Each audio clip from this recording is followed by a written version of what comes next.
the international spokesperson for the Israeli Defense Forces, or IDF, Lieutenant Colonel Jonathan Conrakis. Lieutenant Colonel, great to hear from you.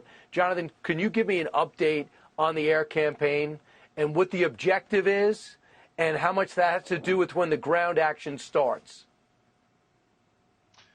Thank you for having me. A pleasure as always. So we have, as your reporter reported, two active fronts, the main front in the south and a secondary front in the north.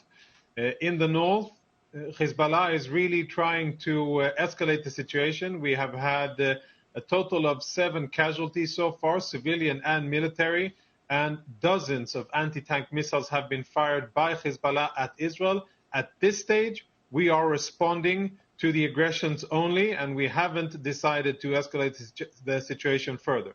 In the south, our aerial campaign continues. We are preparing for the next stage of operations. We are targeting Hamas leaders, their infrastructure, the logistic infrastructure, and everything related to Hamas combat capabilities.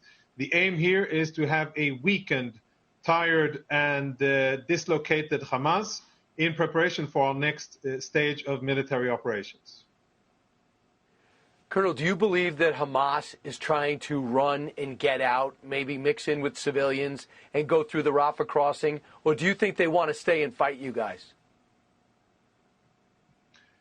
In essence, Hamas are cowards. Their whole strategy is built upon hiding behind civilians or under civilians, and we've seen it in the past that when the going gets tough, they have a tendency to put down weapons and try to flee as a last resort. However, our working assumption is that Hamas has prepared the battlefield, that there are various dimensions of warfare ready for us, specifically tunnels, and that the Hamas, at least in the first and the intermediate stages, will fight and will try to inflict heavy casualties on the IDF. That is our working assumption.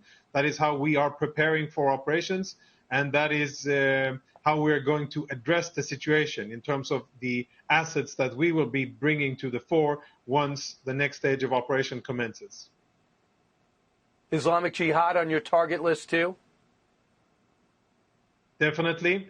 Every terror organization in Gaza, first and foremost Hamas, but Islamic Jihad, the smaller but more radical Iranian proxy that exists in the Gaza Strip, definitely on our list. And just as we cannot accept a situation where Hamas sees the light of day at the end of this war, we definitely cannot accept Islamic Jihad either. So both of them share the same fate. Last week, did this show, 2 hours, and we were told the reason why the ground operation didn't start was because of weather. Now it's a week later, it hasn't started, without giving away intelligence that would compromise your operation. Can you tell me why it's been 2 weeks? You know, when we maneuver or when we do a decisive military action, there's a set of variables that influence the decision and timing. You have to take into consideration, as you said before, weather and physical conditions, the state of your enemy, the readiness of your own troops, and then there's political and diplomatic issues that need to be harmonized. When the conditions are right, we will take the initiative and we will commence operations when the conditions suit us. And the important thing here is not really when and where it will commence.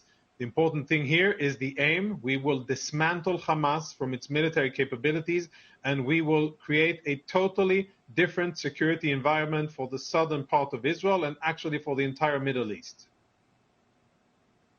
Colonel, always great to talk to you. Thanks so much.